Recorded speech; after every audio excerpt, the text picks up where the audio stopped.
안녕하셨습니까? 오늘 또 이렇게 만나 뵙게 돼서 참으로 반갑습니다. 오늘은 관절염에 대해서 이야기를 나누겠습니다. 관절염 하면은 종류가 참 많이 있습니다. 제가 전체적인 것은 강의를 못 드렸지만 부분적으로 류마토이드 아트라이티스에 대해서 제가 말씀을 드렸고 또 가우트에 대해서 말씀을 드렸고 오늘은 퇴행성 관절염, 그러니까 관절염 하면은 아직도 제가 지금 3가지 관절염을 거론하고 있는데요. 그것 말고도 관절염의 종류가 대단히 많습니다. 그 중에서 오늘은 가장 많은 관절염 하면은 첫째로 꼽는 것이 퇴행성 관절염입니다. 둘째로 류마토이드, 그다음 셋째, 넷째 해가지고 굉장히 많습니다. 소라이시스라는 피부의 건선이라고 있죠. 그 건선이 있으신 분이 또 관절염이 오는 경우도 있고요. 라임스 디지스라고 뭐 산타고 뭐 하다가 펄러지에 물렸을 때 그거의 후유증으로 오는 관절염도 있고 뭐 관절염이 아주 많습니다. 그냥 과민성 음식물에 대한 알러지로 말미암아 예를 들면 유제품을 먹기만 하면은 그 다음날 아침에 손가락도 뻣뻣하고 무릎도 아프고 그래서 또 그거 다 안 먹고 유제품 계란 뭐 이런 거 일절 안 먹으면 또 괜찮고 또 어떤 사람은 밀가루 계통만 먹으면은 또 관절염 생기고 오늘은 그 중에서 가장 많은 90% 이상을 차지하는 그러니까 본래 관절염 하면은 이 퇴행성 관절염을 이야기하는 것입니다. 그러나 사실은 왜 이렇게 여러 가지가 원인이 있을 뿐만 아니라 증세도 조금씩은 다르고 경과도 병의 그 경과도 다르고 그 다음에는 이 조직학적으로 이 관절에 모여 있는 여러 조직이 있습니다. 여러분 관절하면은 뼈 아닙니다. 우선 단단한 뼈가 있는가 하면 그 두 뼈가 움직여야 하기 때문에 그를 싸고 있는 연골, cartilage, 연골이 서로 그 뼈와 뼈가 부딪히지 않도록 그 쿠션처럼 양쪽에 있고요. 그 다음에 그런가 하면은 그 두 관절이 있는데 거기에 그 하나의 공간이 있습니다. 이 연골을 영양해주는 시노비알 플루이드라고 이 윤활액이 있고 그 윤활액을 담고 또 이 싸고 있는 윤활막 시노비알 멤브레인이라고 하고 있고요. 그러니까는 류마토이드 아트라이티스 하면 우선 첫 번째 침범을 받는 것이 이 윤활막에 손상이 오면서 면역 세포가 그러니까 백혈구죠. 면역 세포가 와서 그 세포하고 전쟁을 일으켜서 그 세포막에 윤활막에 염증을 일으킵니다. 네, 그러니까 하나의 자가 면역 증세로 오는 것이고 그건 제가 강의한 거를 한번 보십시오.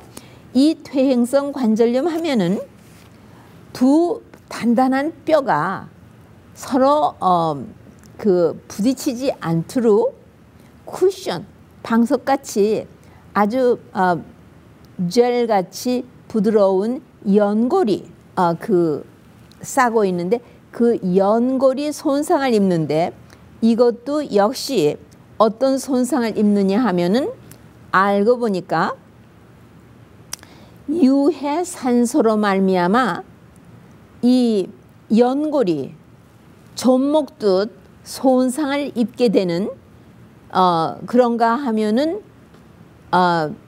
다시 그 자리를 보수해야 되는데 보수가 안 되고 그냥 조미 먹은 것 같이 먹어 들어간 데가 노출되니까 그 밑에서 뼈가 여기저기서 예, 오스테오블라스트라고 해가지고 여기서 자라납니다. 이래가지고는 그 뼈가 서로 부딪히니 오죽 아픕니까? 예, 이렇게 초기에는 별로 증세가 없습니다. 왜냐하면 퇴행성 관절염은 주로 처음에 조직적으로 침범을 받는 것이 연골입니다. 이 연골에는 혈관이 와 있잖아요. 그러니까 이 연골은 혈액으로 직접적으로 영양을 공급받는 조직이 아니에요. 근육은 그리고 단단한 뼈는 직접적으로 거기 혈관이 와 있어서 모든 필요를 공급받습니다. 모든 세포는 그리고 같은 세포가 모이면 조직을 이루고 같지 아니한 여러 조직이 모이면 장기를 이루는 겁니다. 그러니까 이 관절이라는 곳에 모여있는 조직들이 연골 있죠. 그 다음에 막을 형성하고 거기다가 그 액체를 집어넣는 윤활막이 있는가 하면 윤활액이 있죠. 그 안에 이제 그 기다란 뼈가 있는데 그 다음에 이 뼈와 뼈를 연결해 주는 것은 텐돈이 아니라 리가먼트라고 아마 한국말로는 건이죠. 그 다음에 그런가 하면은 근육을 뼈에다가 연결해 주는 또 조직은 텐돈이라고 해서 예, 인대. 아마 이 두 가지가 제가 바뀐 것 같아요. 어쨌든 간에 리가먼트는 뼈와 뼈를 연결하는 거고요. 근육을 뼈에다 연결해 주는 거는 텐돈입니다.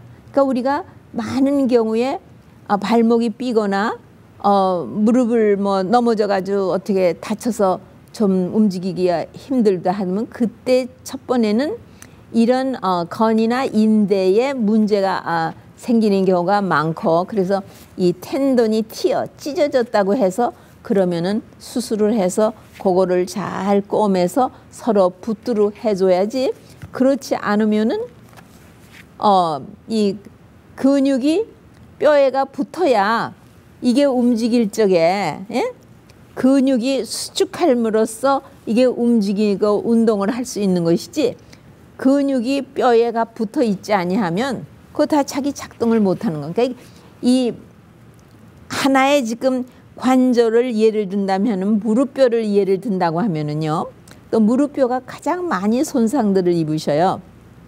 무릎뼈, 발목, 또 이 환두뼈, 이게 다 같은 조직들이 모여서 하나의 이 관절을 형성하는 거고, 요 적은 손가락의 요 관절도 다 그런 것들이 조직학적으로 그런 조직들이 다 모여서 요게 하나의 요 관절을 이루어서 우리가 이렇게 움직일 수 있는 것입니다.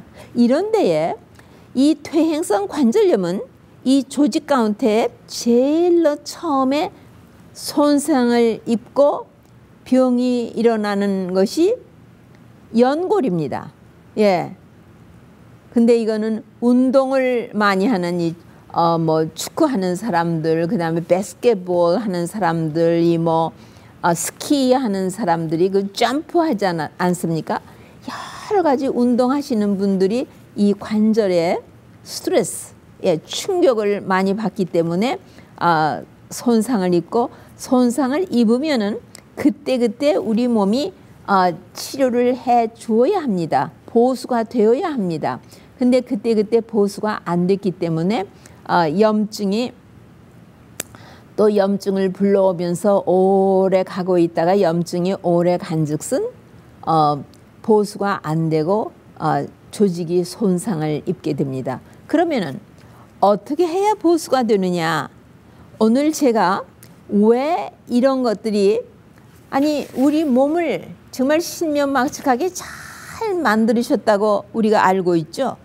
그런데 어떻게 돼서 우리가 하고 싶은 모든 활동을 할 수 없게끔 이렇게 관절을 약하게 만들으셔서 이렇게 관절을 요즘은 그저 쉽게 수술을 하면서 플라스틱으로 만든 거로다가 뭐 카틸리지 이 연골을 거기다가 플라스틱으로 된 거를 갖다가 집어넣고 치료를 수술을 해서 지낼 수 있게 해주고 이렇게 다 망그러지는데, 사실 우리는 그때그때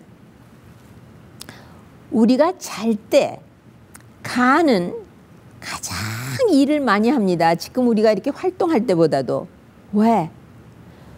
우리 몸을요, MRI보다도 더 정확한 뇌신경이 온 몸을 스캐닝을 합니다. 우리가 잘 때.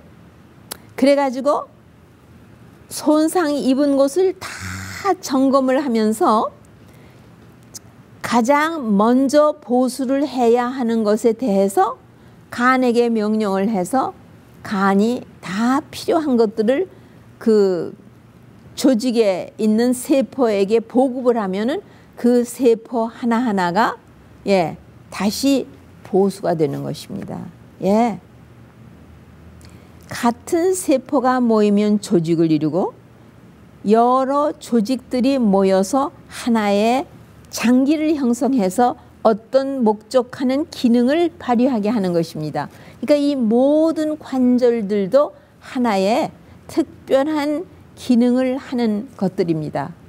근데 이것들이 우리가 어렸을 때 자랄 때 제대로 건강하게 집을 지었는데 예를 들면 재료를 잘 써서 하지 못해서 좀 연약성이 있었거나, 그리고 또 보수하면서 늘 생활하지 못하고 무언가가 결여가 되어서 하는데, 오늘은 특별히 제가 이 퇴행성 관절염의 원인이라든가 뭐 증세라든가 치료, 이 컨벤셔널 메디슨, 그러니까 현대 의학이 참 치료를 많이 해서 병신이 되지 않고 그래도 여러분이 생활을 하고 어떤 때 급하면 휠체어도 도움을 받고 이러고 퇴행성 관절염을 가지고 수명에 거의 지장이 없이 고생스럽긴 하시지만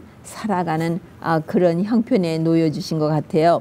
그런데 주로 40대 전후에 이 퇴행성 관절염은 벌써 증세가 시작이 되고 있습니다. 어떻게 예방 치료할 수 있고 정말 근본적인 원인이 어디에 있느냐? 운동하는 사람은 이거 내가 자꾸만 트라우마, 상처를 입혀서 스트레스를 입혀서 그래. 그 다음에 여자들이 더 많아요. 이 퇴행성 관절염은요. 물론 남자 4사람이라고 하면 아마 여자가 4사람이면 남자는 1분 정도 이래요. 그리고 여자가 특히 갱년기 이후에 이 퇴행성 관절염이 많이 나타납니다. 그러면 이 연골이 어떻게 혈관이 없다고 했죠. 그 다음에 처음에는 웬만큼 손상을 받아도 신경하고 연결되어 있는 조직이 아니에요. 그래서 웬만해가지고는 통증을 느끼지를 못해요. 연골이 많이 손상을 입고 이렇게 좀이 먹은 것처럼 되어 있어도, 그러면 뼈하고 뼈가 마주 부딪혀서 염증이 아주 심하게 왔을 때에 비로소 그 통증을 많이 호소하게 되고 생활하는데 지장이 있게 됩니다. 그러니까는 이거의 치료는 주로 처음에는 무엇에 주로 그 매달리느냐 하면은요, 통증. 처음에는 그렇게 통증이 심하지 않지만 통증이 왔다 갔다 합니다. 이 퇴행성 관절염은요. 그러는데 이 통증을 없애는 약이 문제를 더 많이 일으킵니다. 그걸로 인해서 소화기관에 문제가 있고 또 그것 때문에 오는 여러 가지 합병증들이 있게 됩니다. 여태까지는 관절염은 음식하고 우리가 먹는 먹거리하고는 아무 관계가 없다. 특히 퇴행성 관절염은 이렇게 이 중세기서부터 뭐 쭉 지금까지 의사들이 그렇게 말해왔습니다.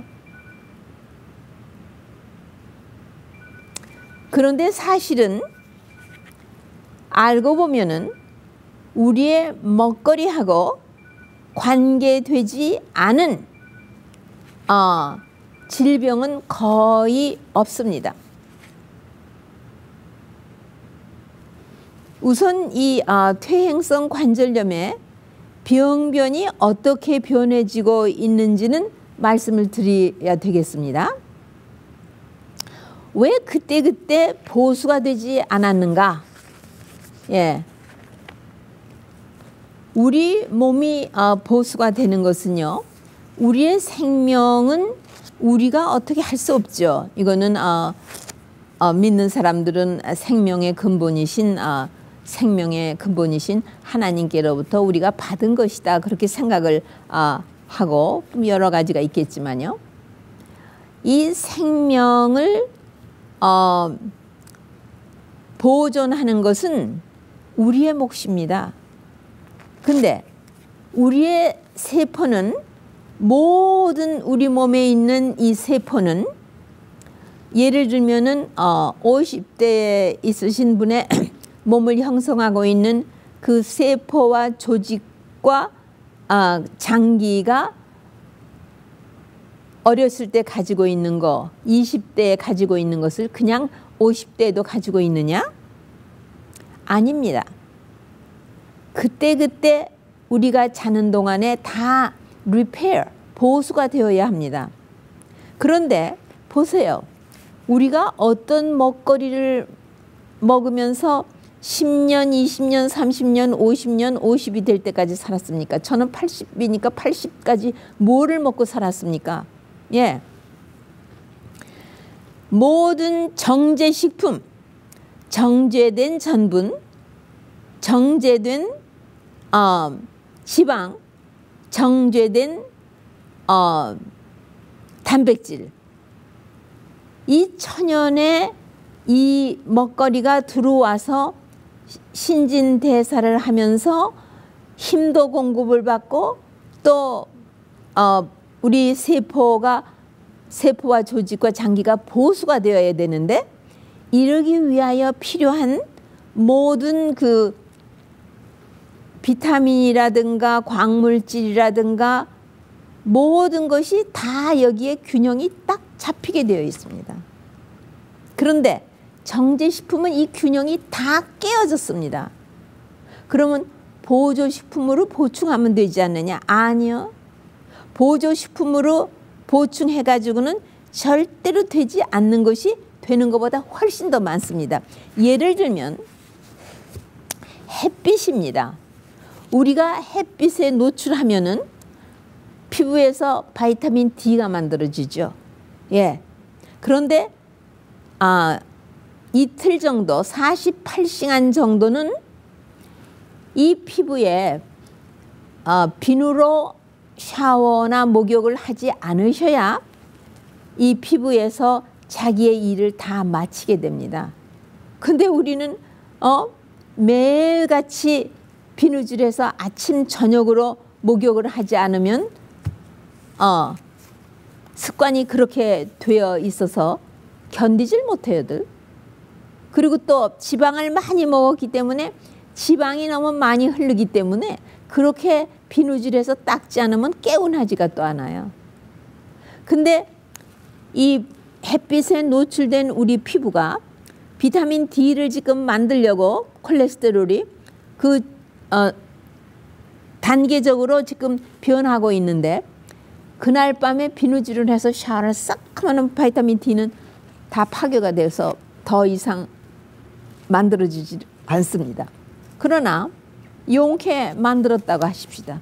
그러면 이 바이타민 D가 연골을 보수하는데도, 연골이 그날 데미지를 입었으면은요, 뭐 방사선도 연골의 세포를 손상을 입히는 하나의 그 유해 산소를 만들어내고 그 외에 많은 유해 산소가 연골을 손상을 입히기 때문에 그 연골 자체에서 이거를 항산화제가 먹거리를 통해서 잘 들어와 있으면은 문제가 없죠. 비록 이 연골이 혈관이 없어서 하지만 이 연골도 살아있는 세포와 조직이기 때문에 모든 필요를 공급받아야 됩니다. 그럼 누가 공급을 하느냐? 혈관이 거기까지 안 와 있는데 바로 그 윤활액 에서 이 삼투작용에 의해서 물질이 세포 안으로 들어가고 나가고 하는 것에 의해서 영양이 공급됩니다. 그러니까 여기서 이 트랜스포테이션, 물질을 필요한 거를 집어넣어주고 또 필요치 않은 노폐물은 내보내주는 거는 누가 하느냐 하면은 주로 포테시움하고 소디움이 합니다. 포테시움은 칼이고 소디움은 소금이죠. 이래서 물질이 교환되면서 이 연골이라는 세포가 생명이 유지되고 또 필요한 다른 영양도 다 들어가고 나가고 공급이 되는 것입니다. 이와 같이 혈관이 없는데 공급이 되고 있는 디퓨전, 그 확산에 의해서 공급이 되고 있는 또 다른 조직이 어디에 있는지 아십니까? 우리 눈에 있는 렌즈, 렌즈입니다. 저는 아직 다행히도 제 렌즈를 그대로 가지고 있고 백내장이 약간 시작을 했다고는 작년에 안과에 갔을 때 말 들었지만은 그거 뭐 별거 아닙니다. 그리고 아직 시력이 괜찮으니까 제가 렌즈를 빼내는 백내장 수술은 하지 않았습니다. 그럼 백내장 수술을 80 초반에도 아직 안 했다 그러면 상당히 상황이 좋은 것이죠. 이 렌즈도 그 렌즈 앞과 뒤에 있는 그 액체에 의해서 이렇게 확산에 의해서 물질이 들어가고 나가고 바로 이 포테시움과 소디움이 이 아까처럼 데리고 들어가고 또 나가야 할 거는 내보내고 이렇게 해서 생활을 하고 그 렌즈 안에 있는 그루타디온이라는 항산화제에 의해서 절대로 렌즈가 손상받지 않도록 아주 완전히 기다리고 있다가 어떤 유해 산소가 들어와서 렌즈를 손상을 입히려고 하면 제까닥 싸워서 다 해결을 보게 해줍니다. 바로 비슷한 상황으로 우리의 연골도 혈관이 없고 피로 말미암아 직접 교환되고 순환되는 것이 아니고 림파액이 거기까지 순환되고 들어가고 나가는 게 아닙니다. 이렇게 확산에 의해서 물질이 들어가고 나가고 혼자 마음대로 들어가고 나갈 수도 없이 꼭 이렇게 에스코트해서 데려가고 필요한 거를 필요 없는 거는 내보냅니다. 그러니까는 이 연골이 웬만큼 손상을 입어가지고는 통증이 없어요. 이 퇴행성 관절염은 처음에 시작은 그냥 조금 불편해요. 많이 연골이 손상해서 뼈와 뼈가 서로 막 부딪혀서 얽히고 설킬 때 그때에 이제 문제를 일으켜요.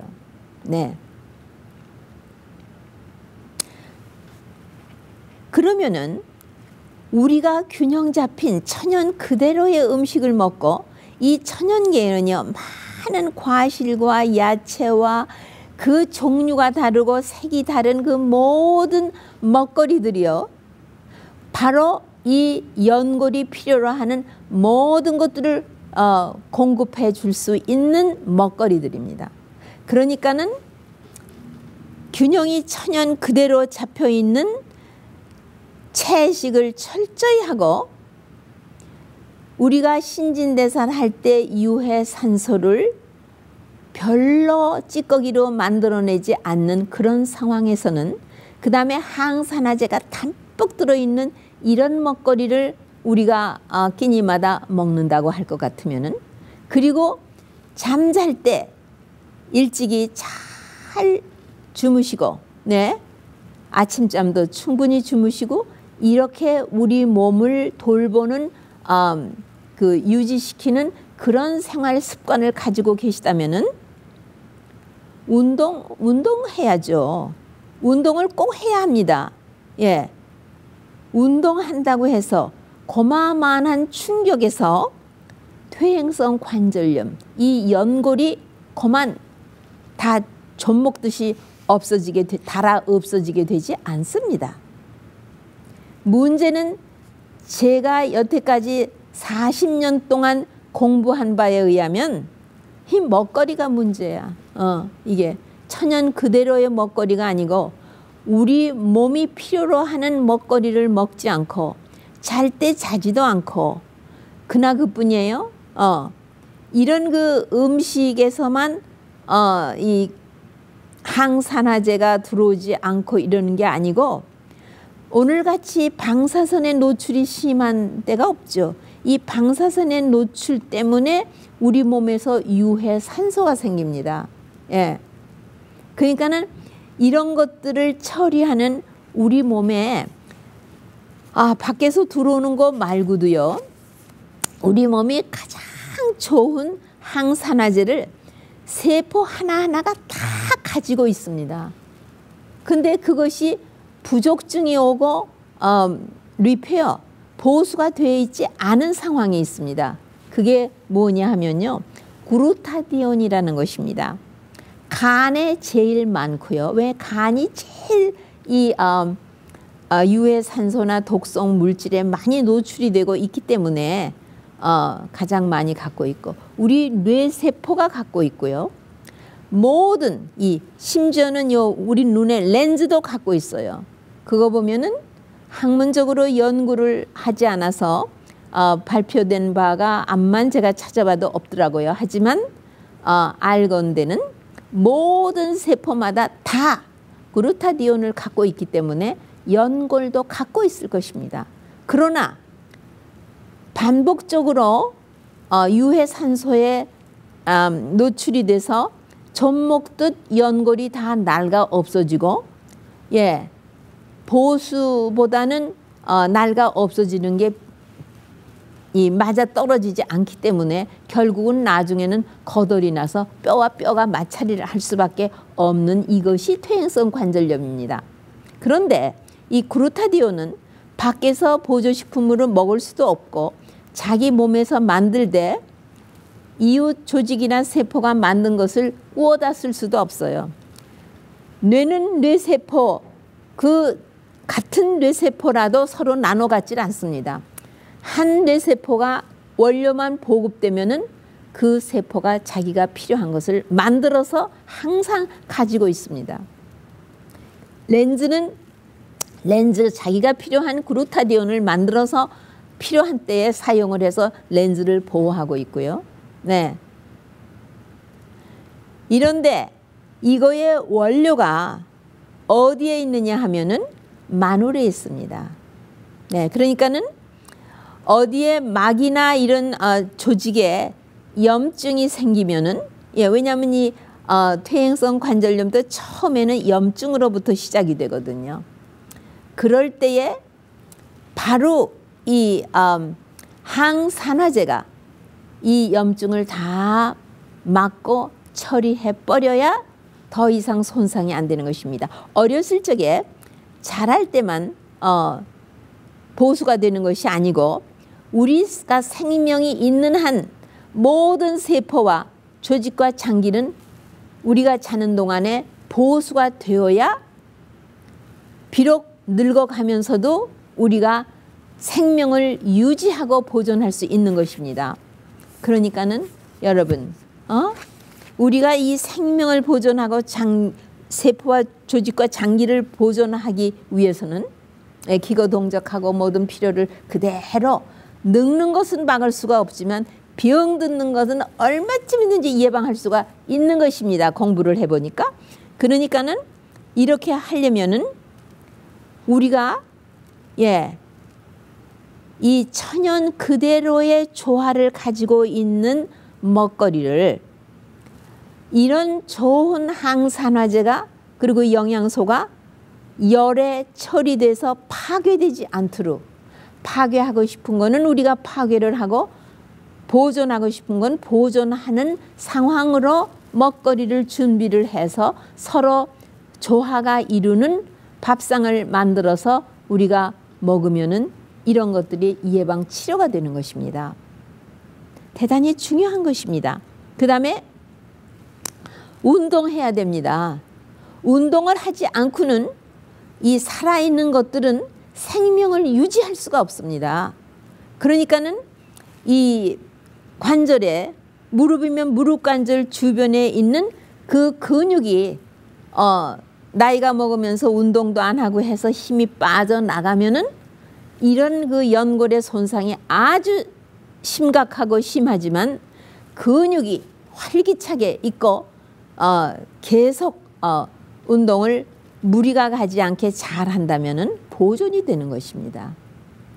그 다음에 우리가 수분이 알게 모르게 탈수가 많이 됩니다. 요즘 여름 같은 때는요, 땀을 많이 흘렸는데 그만큼 어디서 그런 좋은 땀으로 나간 그러한 좋은 물을, 노폐물을 배설하기 위해서 나가버린 이런 그 물, 그 디스틸드 워터, 가장 좋은 디스틸드 워터가 어디에 있는지 아십니까?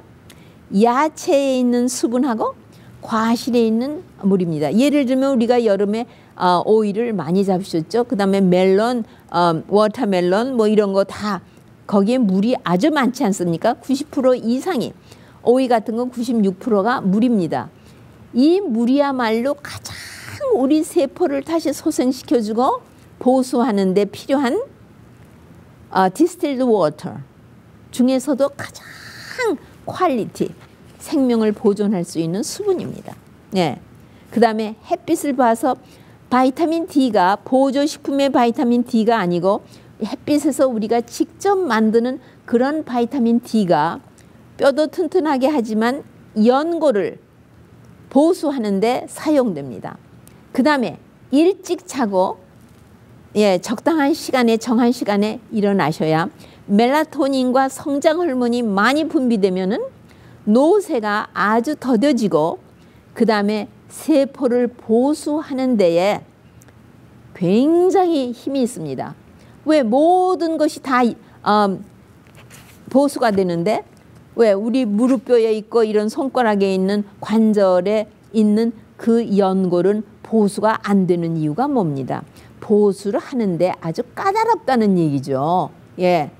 그러니까는 이런 햇빛에 꼭 노출해서 천연의 바이타민 D가 있어야 관절염이 시작을 하고도 기절을 하고 다시 보수가 되어서 퇴행성 관절염은 많은 해를 거듭하면서 긴 시간 동안에 40대에 시작을 했다고 해도 문제를 이야기하는 거는 한 20년 후인 60대 중반이나 70대가 되면 아주 점점 더 심해지는 상황이 되는 거죠. 이렇게 해서 우리의 그 생활 습관을 생명을 보존하는 그런 것으로 바꾸는 것이 사실은 이 퇴행성 관절염을 퇴치하는 지름길입니다. 그리고 예방하는 길입니다. 이것은 예방을 해야지 이미 뭐 치료하고 수술을 하지 않으면 안 되게끔 뿌리를 깊이 베겼을 적에는 이미 조금 늦으셨습니다. 그래서 이것을 어떻게 이 퇴행성 관절염을 예방 치료할 수, 노년의 휠체어 신세를 안 지고도 그리고 그런 무서운 통증을 느끼지 않고도 살아갈 수 있나. 그 다음에 통증을 치료하는 여러 가지 약품이 있지만 그거는 답이 아닙니다. 사실은. MSM이라고 내가 유기유황 복합체에 대해서 강의를 한번 했습니다. 그거를 가서 보시고 그 다음에 이 우리 세포가 다 하나씩 가지고 필요한 것만큼씩 가지고 있는 이 그루타디온이라는 항산화제에 대해서 제가 강의해 놨습니다.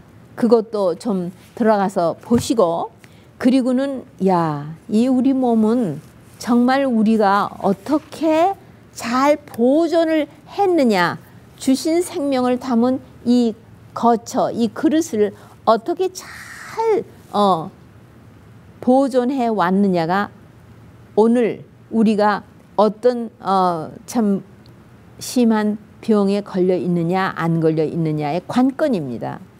그러니까 40 전후해서 정말 우리 몸을 노년에도 잘 거처할 수 있는 집으로 가지고 상하지 않은, 병들지 않은 좋은 우리 몸으로 가지고 계시도록 조금 더 깊이 관심을 기울이시고 공부하시고 의지를 행사하셔서 모든 나쁜 생활 습관을 바꾸셔야 되겠습니다. 이거는 너무 광범위하고 깊어서 제가 오늘날까지 사실은 강의를 하지 않은 것입니다. 하려고 하다가 이리 밀어놓고 저리 밀어놓고 보통 복잡하고 그냥 밀어놨다가 어떤 분이 왜 퇴행성 관절염에 대해서는 말씀 안 하셨습니까? 그래서 말씀해 드리겠습니다 해서 오늘 그저 이렇게 처삼춘 벌초하듯 대충 말씀을 드렸습니다. 자세히 하려면은 아마 몇 시간을 주셔도 제가 여러분이 만족할 만큼 다 말씀을 못 드릴 것입니다. 왜냐하면 뼈가 연골이 상했지요. 통증이 오지요. 그 다음에는 염증이 와 있지요. 그 다음에 유해 산소가 와서 또 뜯어먹지요. 좀벌러지처럼요. 거기 액체가 염증 때문에 영양소를 충분히 공급해주지 않는 아주 끈끈하고 뿌옇고 고름에 가까운 그런 액체로 변해버렸죠. 한두 가지가 아닙니다. 네. 그런데 여러분, 살아오신 발자취를 돌이켜 보십시오. 그 다음에 우리 몸을 아껴 쓰지 아니하시고 그냥 통증을 호소하지 않는다고 해서 마구 하셔서 이 신경이 와 있지 않기 때문에 연골은 통증을 호소할 줄도 모르고 그만 그렇게 손상을 입게 된 것입니다. 다음 시간에 또 만나 뵙겠습니다. 안녕히 계십시오.